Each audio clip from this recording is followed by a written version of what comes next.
বন্ধুরা, আজ আমি গণাধিপ শঙ্কর চতুর্থী সম্পর্কে কিছু বলবো। এই ব্রত কার্তিক মাসের কৃষ্ণপক্ষের চতুর্থীতে পালন করা হয়। 2025 সালে 8ই নভেম্বর শনিবার এই ব্রত পালন করা হবে। পঞ্চাঙ্গ অনুসারে এই ব্রত গণাধিপ চতুর্থী 8ই নভেম্বর পালন করা হবে, কারণ 8ই নভেম্বর সকাল 7:32 এই তিথি শুরু হচ্ছে এবং শেষ হচ্ছে 9 নভেম্বর ভোর 4:25। ভগবান গণেশকে গণাধিপ স্বরূপে পূজা করলে জীবনে সব সংকট দূর হয়। এই ব্রত নির্জলা উপবাস করতে হয়। প্রথমে ভগবান গণেশের পূজা করতে হয়, তারপর চন্দ্রদেবকে অর্ঘ্য দিতে হয়। এই দিন চন্দ্রদেবকে 7:50 দর্শন শুভ।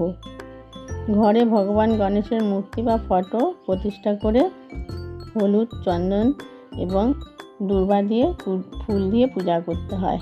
ফল, মোদক দিয়ে ভোগ দিতে হয়। এই দিন ভগবান গণেশের আরাধনা করলে সংসারে সুখ শান্তি চিরস্থায়ী হয়। ব্রতের দিন গণেশ চল্লিশা বা সংকটমোচন গণেশ স্তোত্র পড়া হয়। গণেশ ভগবানকে নমঃ গণেশায় নমঃ এই মন্ত্র বলে পূজা করতে হয়। এই ব্রত নিষ্ঠাভরে পালন করলে সন্তান প্রাপ্তি হয়। নমস্কার।